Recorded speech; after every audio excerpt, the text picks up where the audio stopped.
আপোনালোকে SSG মোটিভেশ্যনেল trainer. আজি আমি আলোচনা কৰিম অৰুণোদয় 3.0 লৈ পেলাই। ইতিমধ্যে আপোনালোকে গম পাইছে যে অৰুণোদয় আগষ্ট মাহত দিয়া বন্ধ হৈছে। আগষ্ট মাহত কিয় দিয়া নাই? কাৰণ নতুন যি আবেদন আৰম্ভ হৈছিলে সেই আবেদন শেষ হোৱাৰ পিছত যোনে নতুনকৈ আকৌ অৰুণোদয় লাভ কৰিছে তেওঁলোকৰ লগত একেলগে আকৌ আৰম্ভ হ'ব। গতিকে পুৰণা যিসকল মহিলা পাই আছিলে তেওঁলোকক এই মাহত দিয়া নাই আৰু নতুন যি এপ্লাই কৰিছে তেওঁলোকৰ এতিয়ালৈকে একো খবৰ পোৱা নাই।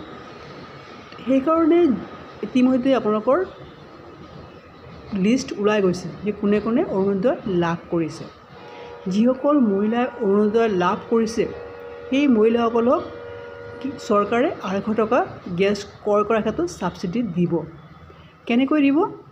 যিসকল মহিলাই অৰুণোদয় লাভ কৰিছে তেওঁলোকৰ লিষ্টটো আপোনালোকৰ যদি টাউন এৰিয়াত আছে, মিউনিচিপালিটি এৰিয়াত আছে, তেন্তে আপোনালোকৰ ৱাৰ্ড কমিশ্যনাৰ, প্ৰতিটো ৱাৰ্ডত যি ৱাৰ্ড কমিশ্যনাৰ আছে তেওঁলোকৰ ওচৰত আহি যাব বা যি বুথ প্ৰেচিডেণ্ট আছে তেওঁলোকৰ ওচৰতো আহিব। তেওঁলোকৰ ওচৰত অহাৰ পিছত তেওঁলোকে আপোনাক মাতি পেলাই তেওঁলোকে এটা অনলাইন ফৰ্ম ফিল আপ কৰাব। সেই অনলাইন যিটো ফৰ্ম ফিল আপ কৰিব সেই অনলাইন ফৰ্ম ফিল আপত আপোনালোকৰ গেছৰ ক্ষেত্ৰত 250 টকা পাব। যেতিয়া অনলাইন ফৰ্ম ফিল আপ হৈ যাব আপোনালোকে অৰুণোদয় লাভ কৰিব 1250 টকা আৰু গেছ ক্ৰয় কৰাৰ পিছত 250 টকা ছাবচিডি আপোনালোকে লাভ কৰিব।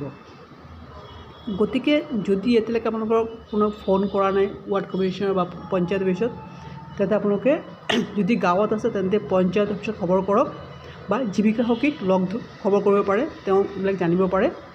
আৰু যদি মিউনিচিপালিটি এৰিয়া আছে তেন্তে আপোনালোকে আপোনালোকৰ যি বুথ প্ৰেচিডেণ্ট আছে বা যি ৱাৰ্ড কমিশ্যনাৰ আছে তেওঁক সুধিব পাৰে যে শুনিছোঁ যে অৰুণোদয় লিষ্ট ওলাইছে, আমাৰ নামটো আছে নাই আমাক চেক কৰি কৈ দিয়ক।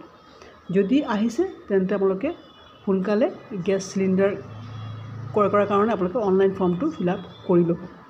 অনলাইন ফৰ্ম ফিল আপ কৰাৰ পিছতে আপোনালোকৰ গেছ কোম্পানীত আপোনালোকৰ নামটো এণ্ট্ৰি হ'ব।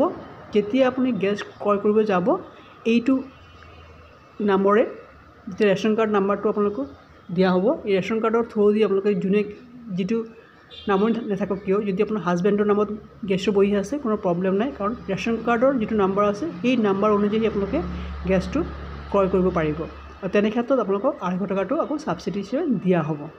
গতিকে এতিয়ালৈকে যদি আপোনালোকক একো খবৰ পোৱা নাই কেতিয়া যাব লাগিব বা আপোনালোকৰ অৰুণোদয়ৰ নাম আহিছে নে নাই, তেন্তে আপোনালোকে ওচৰৰ বুথ প্ৰেচিডেণ্ট বা জিলা ৱাৰ্ড কমিশ্যনাৰক লগ ধৰক আৰু গাঁও পঞ্চায়ত আপোনালোকে গাঁও পঞ্চায়ত অফিচত যাওক, নহ'লে জীৱিকা সখীক লগ ধৰক। গতিকে সোনকালে কৰক, এইটো টাইম ইমান দিয়া নাই, সোনকালে ফৰ্ম ফিল আপ কৰি 250 টকা লাভ কৰক। গতিকে অৰুণোদয় 1500 টকা দিয়া নাই, অৰুণোদয় 1250 টকাই দিব, 250 টকা গেছ ক্ৰয় কৰাৰ ক্ষেত্ৰত যাব। যদি ভিডিঅ'টো ভাল লাগে লাইক এণ্ড শ্বেয়াৰ কৰিব, ছাবস্ক্ৰাইব কৰিব। ধন্যবাদ।